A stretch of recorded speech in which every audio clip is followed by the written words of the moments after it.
Hello again everyone. How are you? Hope you're doing well. This is the second video of this series exploring Elul and the work that we can do here. And specifically we're dealing with the question of showing up. How do we show up? How do we show up fully to our lives? How do we show up to reality as it unfolds in front of us? You can explore why, if you can watch the first video to explore that. This video, I want to focus on this idea that the Baal HaTanya and others talk about, that during the month of Elul, the king is in the field. So what does that mean? And specifically, why is Elul the time where the king is in the field as opposed to any of the other times of the year? When I say king, feel free to substitute any pronoun or any gender authority figure. It could be a queen, it could be a prince, a princess, it could be an elven warrior of light, whatever you wish. But the king is in the field.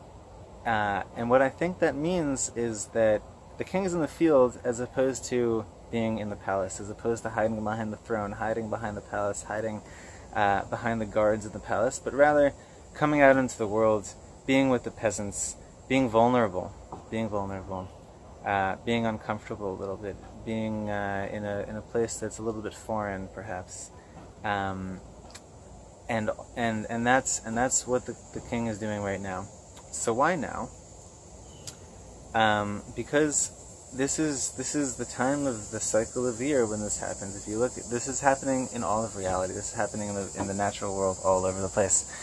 That the natural world right now, at the end of summer, at the beginning of fall, is dealing with this question of how do we ensure that life continues. And usually, if you look around, it requires doing something that's a little bit vulnerable. So to take a couple examples, right now I'm sitting in the Northeast in New Jersey, and usually during Elul and during Rosh Hashanah, it's the beginning of fall. It happens later than it does this year. This year it's still quite hot and quite summer, the middle of August. But usually it's September, mid-September, where the leaves are starting to fall. If I look around this lawn right here, it's covered in acorns that have fallen. And what the trees are recognizing is that winter is coming. I'm not going to get enough sunlight to keep my leaves nourished. Therefore, if I want to ensure the survival of the next generation, to ensure the survival of the natural world, I need to drop my leaves so that they fall, that they decompose, that they go back into the soil, so that they increase the richness of the soil, and thereby furthering and ensuring that life continues. And the same thing with acorns. I need to be vulnerable right now to shed my leaves, shed my acorns, make myself bare so that I can survive, so that the next generation can survive, and life can continue. And the same is true in a different way in Israel, where at the end of the summer, it's been dry, it's been hot, the ground is parched. And if anyone's been in the desert and seen these amazing flash floods, also very scary and dangerous flash floods, the ground is so dry that it actually cannot absorb the water. And if it can't absorb the water, then life can't exist.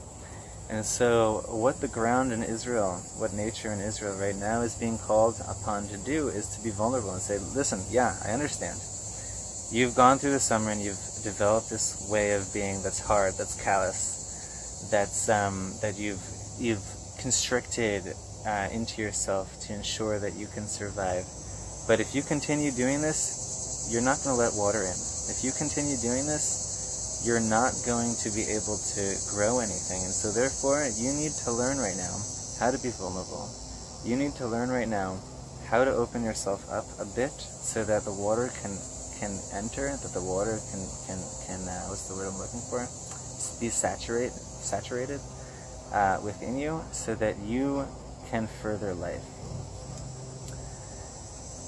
So that's the king in the field, vulnerability, and that's why it's happening now at the end of summer, the beginning of fall.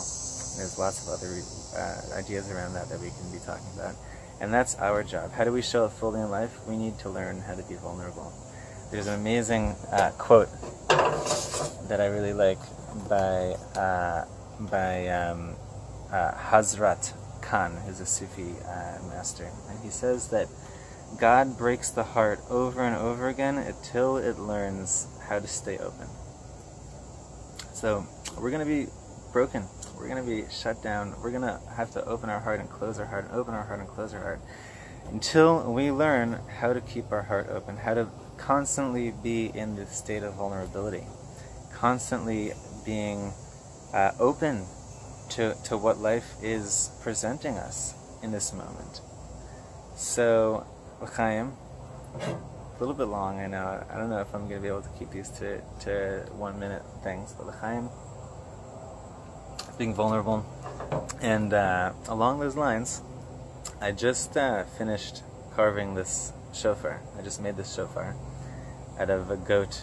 I have the other one over there. A goat that I had the privilege of being part of its shechita, its shechting. I just finished this, so I don't think it's going to work very well, but I'm going to try.